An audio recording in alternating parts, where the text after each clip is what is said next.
Get out. Right now. My father's voice cut like glass across the dinner table. The chandelier above threw cold light on his face, jaw clenched, eyes empty. You are just a burden. We want to live without you. And my mother, lifted her glass of wine, smiled faintly, and sipped. No protest, no defense, just silence. I stood slowly, chair scraping the polished floor. No words, no tears. I left into the night. That was the last time I saw them as parents. People assume betrayal comes suddenly. It doesn't. It drips. Small cuts first, until you are bleeding before you realize you've been stabbed. The truth is, I should have seen it sooner. It began with the money. My savings account emptied without explanation. College is expensive, Dad said. Family sacrifices, Mom added, stroking my hair. I believed them. Then the inheritance from Grandma vanished too. The market crashed, they explained.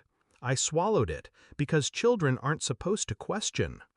But the real betrayal wasn't financial, it was emotional.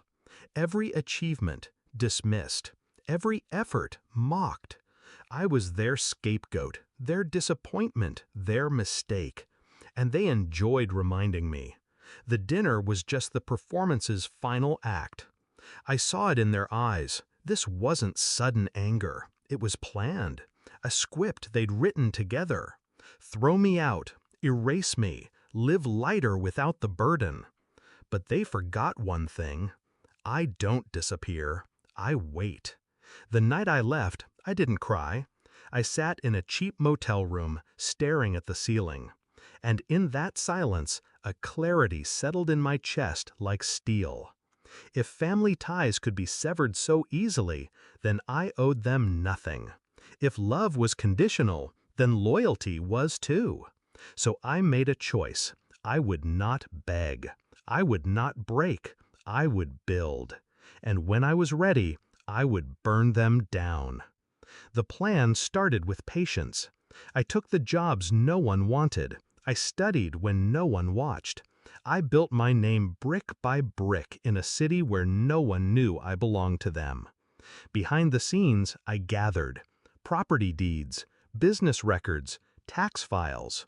Turns out their perfect life was built on fraud.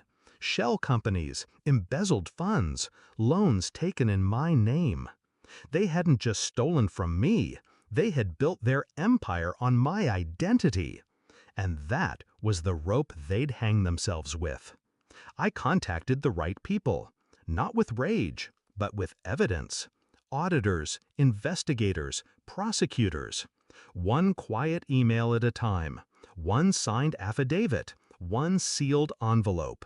Every piece was deliberate, every move invisible. They laughed at dinner tables, hosted parties, toasted their success.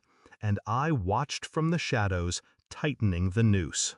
1 week later, the call came. I was in my office when a colleague walked in, phone in hand. "Did you hear? Your parents are in big trouble." I didn't flinch, didn't smile, didn't even look surprised. I just said, calmly, "I know." Because I had written the script this time. The downfall wasn't loud, it was surgical. Their assets froze first, accounts drained by the state. Then came the headlines. Local couple charged in multi-million fraud scheme. Their friends vanished overnight. Their names dragged through every courtroom and every paper. And then, the final blow. The loans. The ones in my name. Evidence showed they had stolen their own child's identity to fund their lifestyle. No amount of wine could wash that stain away. I saw them once more, across a courtroom. Dad in a wrinkled suit, Mom in plain clothes, stripped of her jewels. No smiles, no glasses of wine. When our eyes met, I didn't see guilt. I saw fear. The kind of fear that comes only when someone realizes the person they buried is the one burying them now. Dad tried to speak. His lips moved around my name. But I turned away before the sound could reach me, because I was done listening. Do I regret it? No. Regret is for people who lose something. I didn't lose parents. I lost illusions. And when illusions burn, they leave behind truth. The truth that family isn't always sacred. The truth that sometimes justice must come from your own hands. They wanted to live without me. Now they do. In separate cells, miles apart, stripped of everything they worshipped. And me? I live free. No longer their burden. No longer their victim. Only their reminder. That the child they dismissed, the one they mocked and discarded, is the one who held the match to their empire. At that family dinner, they wrote my ending.